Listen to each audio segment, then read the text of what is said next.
Hey babes. Okay, once again, it's been absolutely ages since I recorded myself. I'm not even gonna make excuses. I just do it when I feel like it and when I've got time. It is what it is. You may notice I am filming in a new house, which is super exciting. We moved in September. It's the first place I've ever owned. Which I'm so excited to not have an idiot landlord anymore. If something needs fixing, I can fix it. It's amazing. We also got a kitten. He's currently asleep and I didn't want to wake him up to be on camera, but he might come crawl up and say hello at some point. But if you're desperate to see him, follow me on Instagram. I post him on there all the time. Anyway, this is a video where I'm going to talk about and answer some of your questions about working in fast fashion and what's it actually like. Because I think a lot of people sort of see fast fashion and how terrible it is for the environment and like the poor quality, but they don't know about like the structure that goes on inside the design process, inside the offices, the whole supply chain. So I'm going to try and talk through a little bit of that and some of your questions. So thank you to everybody who sent a question. You really came through with like some really good juicy questions for me to answer. I'll give a little rundown of my sort of work history in fast fashion. I lived and worked in Hong Kong for 7 years, from when I graduated to like COVID time. Originally starting as an internship in 2011, and then I moved back out in 2014 and continued working all the way up until COVID times. Yeah, so I worked as a designer for a supplier. So the way fast fashion works, you have sort of in-house designers and a designers team at brands, and then you have designers at suppliers, and we sort of work together to create a collection. A supplier is usually attached to a factory or some sort of manufacturing process. So our design office was in Hong Kong where I worked, and we had a factory over the border in Shenzhen in China. So sometimes I would take trips to check in on the manufacturing, but mostly I was working day to day in the Hong Kong office. And we would work with different clients, and I worked with a couple of different suppliers over the years, one to American customers, but the longest time I spent was at supplier to British companies. So we worked with brands across all of the British high street, so River Island, Monsoon, ASOS, Topshop when that was still a thing. Yeah, a bunch of different people and lovely customers, and they were always a joy to work with, don't get me wrong. It was lovely working with like in-house designers from all the different brands that we were working with. And I would be their sort of go-between between the manufacturing process and what they wanted to do. And I would also design the in-house collection, so that if they just wanted to come in and pick something off the rack and not necessarily develop their own designs, they could just do that and place orders on samples that we had in our showroom. And that sort of quickens up and streamlines the whole process if they can just pick something off the rack and be like, okay, we'll order 10,000 of these. So it was a combination of both of the things. They would often develop their own designs and buy a few of our in-house designs to make up the collection. So that's essentially what I was doing for 7 years. Yeah, I mean, it feels like forever ago. It's been nearly 5 years now since I left. And obviously since then, I've been working for myself, just running my own brand, doing my own designs, which has been wonderful. But I think working within fast fashion was such a big part of my life and my work experience, and I think it's really important to sort of share that and talk about how it all works and demystify this process that's behind our clothing, essentially. Okay, so I'm going to get into answering some of your questions. First up, we have a few related questions that I'm going to try and answer together. So somebody asking to explain the design process and how that works. Somebody asking how many designs are stolen, and somebody just generally asking what did I do and what made me stop. So I think they're all linked. So I'm just gonna go through the design process first of all. So it really can be so many different things. It very much depends on, you know, which client you're working for as well, which customer and what they've asked for. So for instance, working with like ASOS may have a different way of working than with River Island. Which, you know, I don't need to get into the finer details, but essentially, usually how I would work is at the start of a season, I would do some trend boards. And that could be anywhere to like 6 to 8 different trends usually, and that would involve, you know, going through all the catwalks, going through all the seasonal shows. I would go around the shops to see what was currently in the shops and like take pictures and see how we could develop styles that already existed.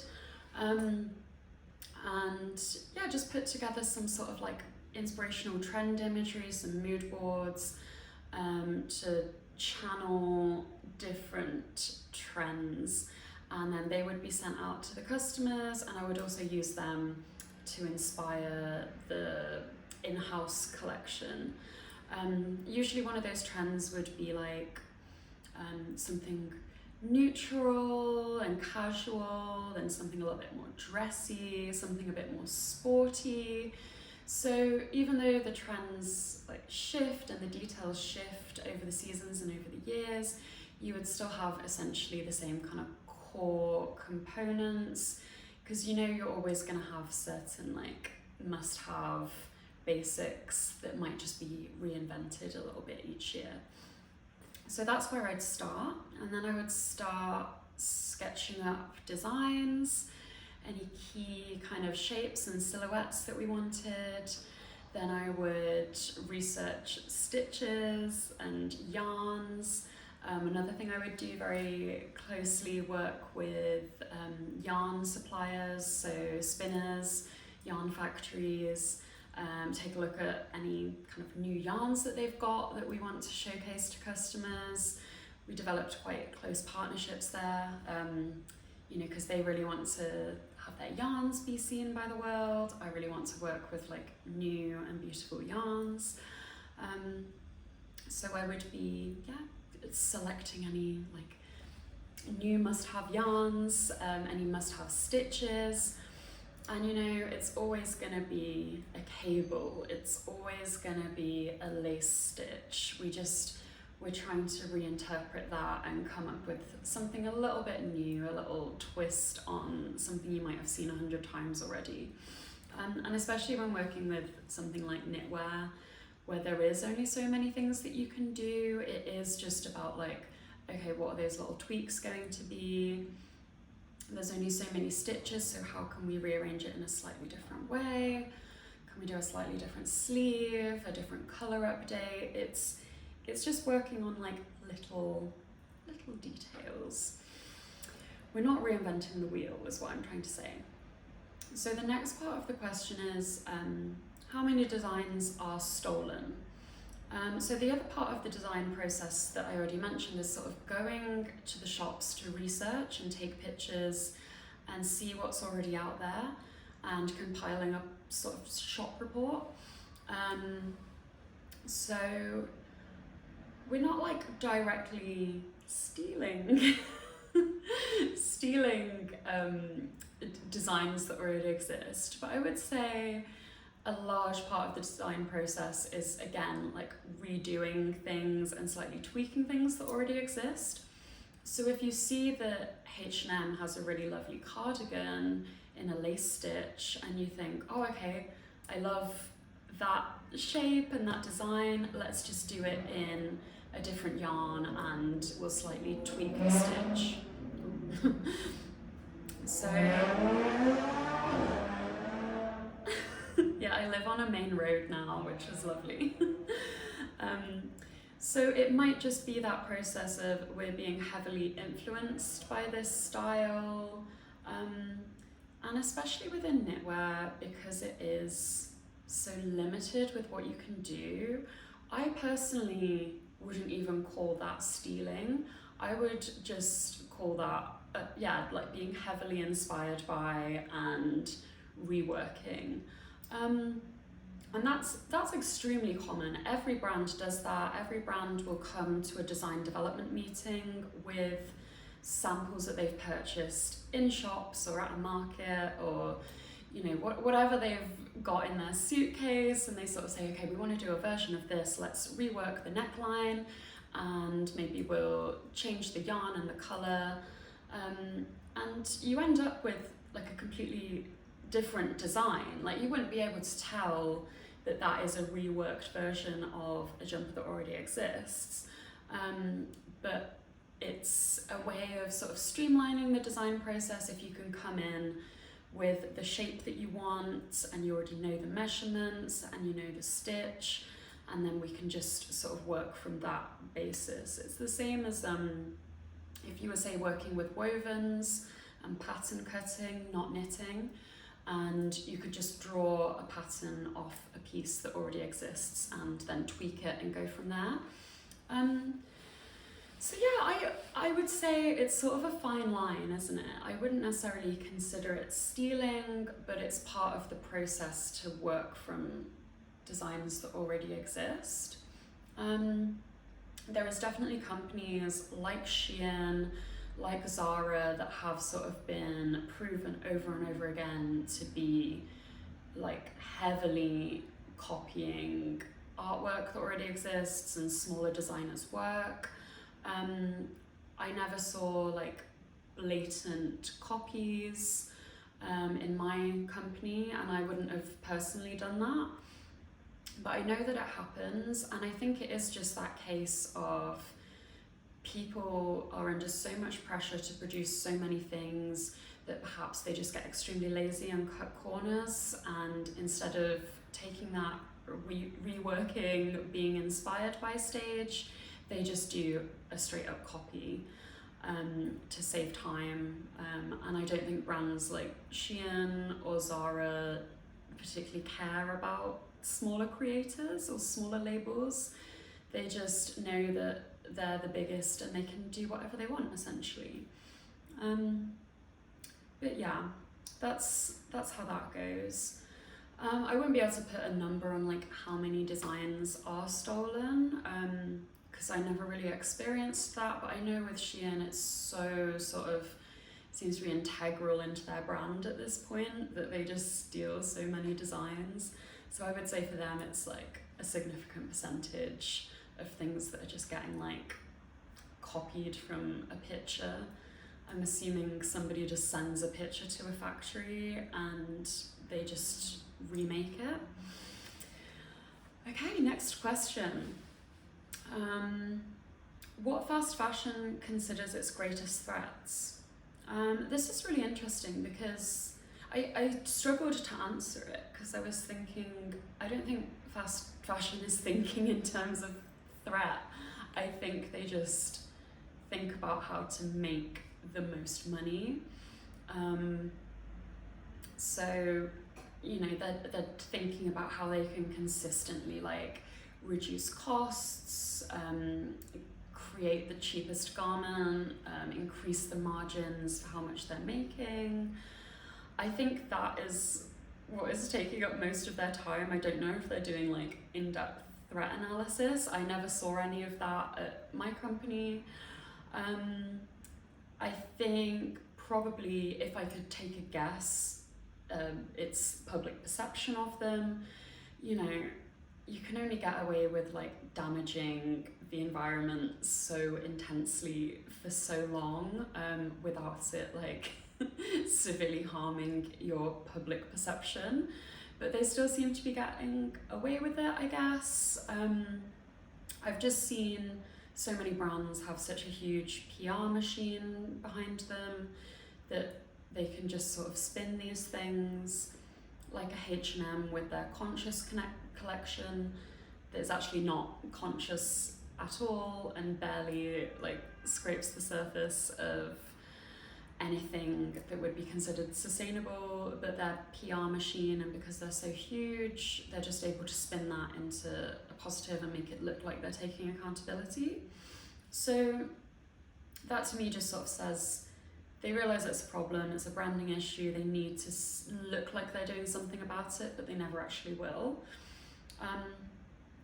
Because to become more sustainable would fundamentally alter their business model.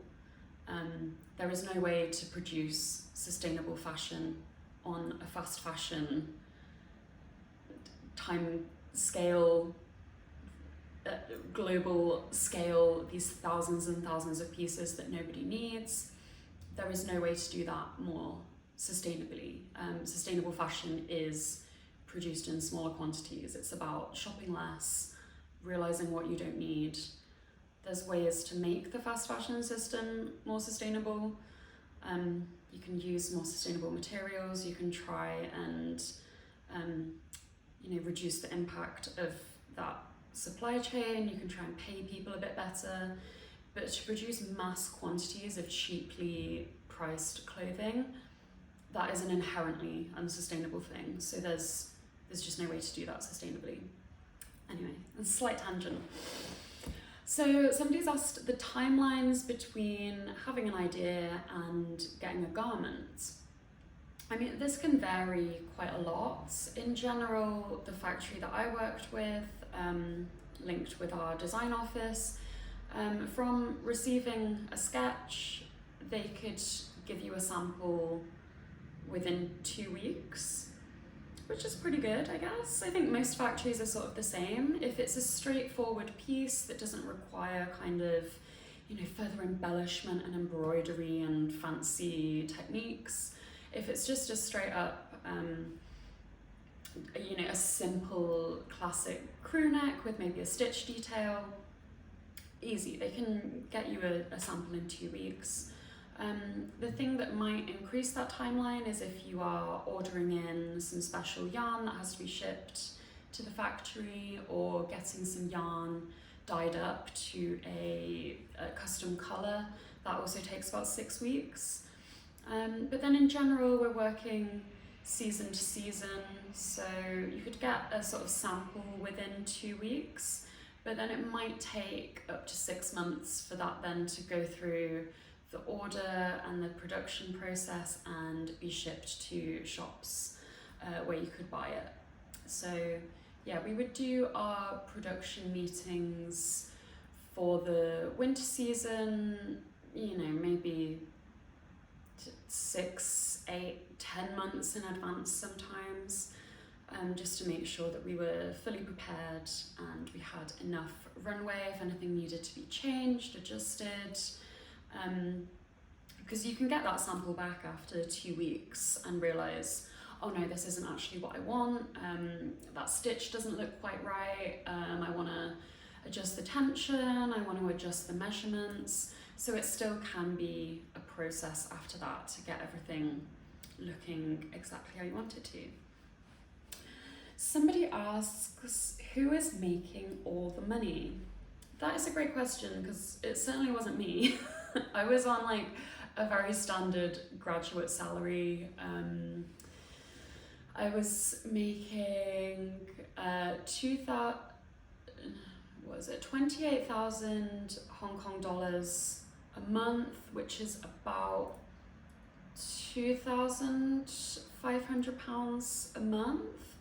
So I was probably on like quite good money. That was in the last few years of my career. It took me a while to get up to that point and get a few raises and take different jobs. I think when I first started, I was making like £1,500 a month. I can't even remember. It's so long ago.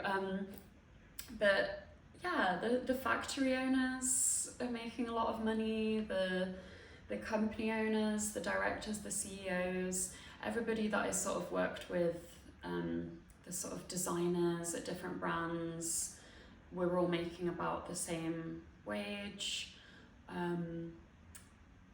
Yeah, it's like a very normal like office job salary. You get more money the more experience you have and the more you can command as you move up the ladder, but that takes time, takes a lot of experience. I don't think the factory workers are making much money, obviously, as we know. The factories that I worked with, the workers normally get paid per piece that they make. They don't have a set daily salary or monthly salary. They're literally getting paid per piece, so that incentivizes them to work much longer hours, to finish as much as they can, to get paid as much as they possibly can, instead of being able to rely on having a definite, reliable wage. So that's quite a toxic practice, and especially when perhaps you're working a bit slower, you're poorly, you can't get as much finished, so you're just working as much as long hours but getting paid less, which is, yeah, that's not great. I think that practice should be stopped. Somebody asks, how many clothes are thrown out? Good question. I think within the sort of showroom model that I was working in, where we would work with 1 or 2 samples being made at a time, being placed in our showroom so people could look at them, place an order on them. So there would be like 1 or 2 samples per piece made. So probably not as much as people think, but it's still not great to be sort of throwing out an entire collection of like 50 to 100 pieces each season. And if you multiply that by how many factories and how many showrooms, yeah, not great. I think I would always request that things got donated, but Hong Kong doesn't have a big sort of second-hand clothing industry. They're not as big on like thrifting and charity shops as we are in the West. So I don't know if that ever really got followed up on, or if things just actually got thrown away. Anything I actually enjoyed? Yeah, I enjoyed a lot of things, honestly. When I talk about fast fashion, I always spin negative because obviously I left for a reason and my life is much happier now. And I so much prefer working for myself. But in general, I enjoyed so many things. I loved the travel. I got to travel all around the world for meetings and for research trips. That was fantastic. Such a great experience that not a lot of people get that early on in their careers, but within fashion it's quite normal to do a lot of travel. So yeah, really grateful for that experience. I loved like shop research. I loved going around and doing the shopping reports, like getting paid to shop. I loved like sketching and actually designing and putting together the packs for the factory, researching stitches, doing like trend research. All of this stuff is really fun, and it's why I became a designer. But the other stuff, the grind of it all is not my favourite thing. It sounds really fun and glamorous and really creative, and a good chunk of it is, but a lot of it is just like any other office job. You're replying to emails, you're going to meetings, you're doing admin. A lot of it is just very like run of the mill as well. It's not 100% creative all the time. How did I get out? I think after 7 years in the industry, I felt very burnt out, honestly, and was probably running on empty for maybe like the last 2 years that I was working there. And it was a variety of things. I think I felt very like hollowed out by working within such an unsustainable industry and sort of seeing up front like just how much waste and how much unnecessary stuff goes into just making jumpers, like the amount of stress and just churn and work, and I couldn't stop myself from just thinking, oh, we're literally just selling jumpers that somebody's gonna throw away in a year. That was a little bit demoralizing. I think I'd come to the end of wanting to live abroad. I wanted to move back to the UK. After 7 years, I was, ready to go home. The political situation in Hong Kong had gotten quite bad. If you read the news, I'm sure you'll know everything that went down in sort of 2019, 2020 in Hong Kong. It was quite unstable and it got a little bit scary. And then of course COVID, and it all just sort of converged, and I was quite sort of drained about life in general, and I thought it's time to go. And originally, I don't think anybody realised like quite how bad COVID was going to be, obviously. So I think I handed in my notice in like the February of 2020, sort of planning that I was gonna move back to the UK and, just have a lovely summer and take some holidays and replan what I wanted to do in September. And of course that never happened. I just ended up flying back to the UK and having some lockdowns, but that's fine. It all worked out fine. Somebody just put, was it soul destroying? Yeah, a little bit by the end. Yeah, my soul was a little bit destroyed. But I think the way that I got through that was focusing on, okay, I'm gonna set up my own thing and I'm gonna do things better and more sustainably and work in a way that's more suitable to like how I want to work. So now I work shorter hours. I'm much more flexible with my schedule. I'm much more relaxed. I don't give myself like vicious deadlines. And that's all worked out very smoothly. So I think it's a lesson you have to learn early on in your career, like what you can and can't put up with and what your limits are. And I realised what my limits were and found a way around that, I guess. How much did I get to use my creativity? I mean, yeah, a fair amount. Within designing the sort of in-house collection, that was very sort of open to what I wanted to design. I could sort of do anything that I wanted to, within the sort of remit that it had to be suitable for our customers and commercial enough.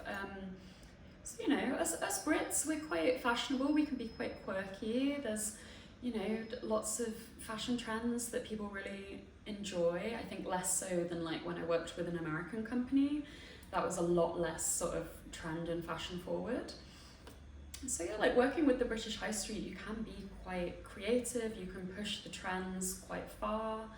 So yeah, I got to be pretty creative. When working with customers and they sort of send you their brief and their inspiration, you have to follow that a certain amount. So you're sort of working within their ideas.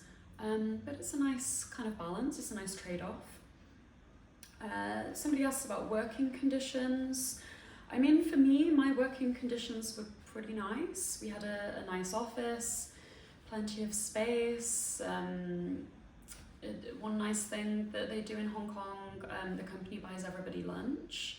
So I would, I had free lunches every day, which was lovely. I think that's like a traditional sort of workers thing that they do there. Very nice perk. My working conditions were great. Anytime I went to the factory, the conditions there were fine. It's not like a sweatshop where people are sort of, you know, like crammed in and don't see the light of day. But it's pretty bare bones. It's not a particularly like pleasant place to work. It's pretty just industrial and, you know, just a sort of concrete warehouse. I wouldn't particularly want to work there, especially for a low wage. But yeah, within the design side of things, everything was sort of a regular office job conditions. My working hours were 9 to 6, but very often we would work overtime and work later into the evenings. Sometimes I would come in on a Saturday, not often, but sometimes. So it was quite long hours. They expect you to sort of stay past your clock out time, which, you know, towards the end, as I got more experienced and got more confident, I would be, you know, much more comfortable with leaving on time at 6 on the dot and not feel guilty about that. But at the start of my career, the sort of pressure to work long hours and stay very late really got to me. And yeah, especially during my internship, there was many nights where I was working till like 8, 9, 10, which, yeah, looking back on that was not great. Not good for anybody. Somebody asked, how toxic are the clothes? This is a very interesting question because the simple answer is I don't know. I don't know if we're doing tests on clothing to work out like the toxicity levels or if there's any anything damaging in the yarns or the fabrics. I think the yarn mills might have to comply to certain regulations. I don't particularly know what they are. I know that there's a lot of regulations when it comes to dyeing up yarns, and things have to be, you know, a certain type of dye that isn't harmful. You know, they have to pass certain certifications when you get yarn dyed up in a custom colour. But our factory wasn't running any tests on the clothing, which probably tells you everything you need to know. It's probably not great, yeah, with lots of synthetic yarns that are used in fast fashion. I imagine they're not very good for you. Somebody asks about the class stratifications of different levels of employees. I think this is a really smart question and not something I'd actually considered before. I think I'm probably not the best person to ask about this because I was mainly working within Hong Kong and China, where the class system is a little bit more homogenous than we have in the West. They don't really consider class in quite the same way. But I would say everybody sort of within the office, upper working class? I don't really know. I'm from a very working class background. Both my parents working class jobs. I was the first person in my family to go to university. From what I got to know of people in sort of the customer's office in the UK, outside of Hong Kong, I got the feeling it was quite kind of perhaps working middle class for sort of design level employees. And I think from what I've read, once you get up to sort of managerial, CEO sort of levels, that's where, you know, you get people with a lot of money, a lot of power, especially within the UK. These like big wealthy business people have a lot of political sway as well, so they become sort of like inadvertent political activists and advisors. So yeah, that's something, isn't it? But yeah, something I could definitely look into a little bit more and research a lot more. But yeah, in terms of like who's getting paid, it's the people in the offices, it's not the people in the factories. All the people in the factories would have been on significantly lower pay, lower salaries. Even the managers in the factories would have been on significantly lower pay than we were on in the Hong Kong office. Somebody says, why is sizing so weird and inaccurate? This is a great question, and I can actually explain why. So every different brand has their own different sizing standards. It's that simple. So Topshop sizing would have been slightly different from ASOS ASOS sizing, which is different from Monsoon sizing. And I'm not sure why that is. I think they very much just do what is standard for them. They will sort of have a pack of standard measurements that they work with. So you'll have like a standard sample size, chest measurement, shoulder measurement, and you can tweak that and slightly change it depending on the style, but yeah, overall you're just working to like set blocks. I think it saves time and thus makes things more efficient. But yeah, that's why you can go into 2 different shops and be a size 8 in one and a size 12 in another. You will also get different fitting models. So brands will do an actual, live fit on like a standard sized human model, which are usually in like an 8 and a 12 in UK sizes. And other than that, things don't get tested on a human. So it might be like wildly different to how your body is actually shaped, because they just sort of take that standard block and grade it up or grade it down. And that's how things get sized, which can sometimes be inaccurate, because just adding a few centimeters to the bust measurement doesn't mean that it's gonna make it fit a larger body size. You have to be smarter in sort of how you're shaping things, but they don't have the time, money, capacity to really invest in these things. And then the last question that I have for today is, what makes pieces low quality? Where do I begin? I mean, everything about the fast fashion process is geared towards saving time, saving money, being as efficient as possible. And that is a recipe for poor quality clothing. If you reverse it and think about, luxury craft-focused brands, they want the finest materials. They don't care what it costs. They're going with the highest level of craftspeople to really invest time, money, expertise, skill into that crafting process. And they're not worried about a time scale. It takes as long as it takes, and they can pay for that. So flip it on its head, and you're getting the cheapest fabrics, the lowest quality fabrics, the quickest rushed design processes.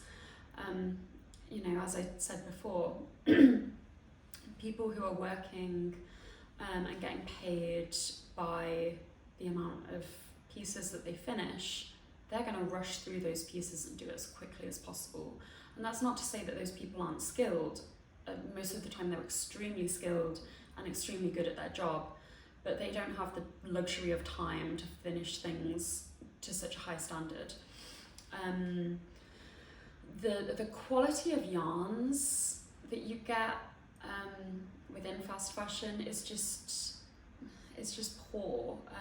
It's synthetics that don't wash well, they don't wear well, they lose their shape, they bobble, they pill, they fray. It's it's just so worth making your own clothing or saving up and investing in like one good quality piece that is going to last you a few years, rather than getting like 6 fast fashion tops that are going to look bad after 2 or 3 wears.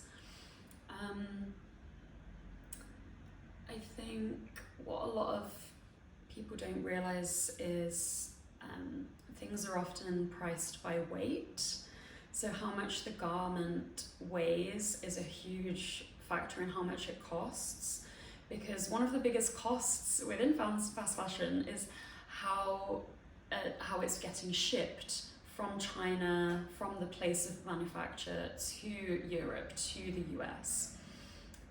So if that garment is much lighter and you can fit many more of them in a shipping container, that's going to make it much cheaper. So that incentivizes people to use the lightest, thinnest, poorest quality yarns and fabrics within their garments. So that plays into it as well. I think that's all I can think of for today. I hope that helped answer some of your questions and sort of illuminate a little bit of that fast fashion process and the design process. Please drop in the comments if you have any other questions. I would love to keep doing videos like this because I love sort of sharing my experience and letting you all know what these companies and these processes are like, so you can be better informed when it comes to buying things. Yeah, follow me on Instagram at the Knit Edit. That's where I'm posting much more often than YouTube. And I will see you in the next one, my lovelies. Mwah.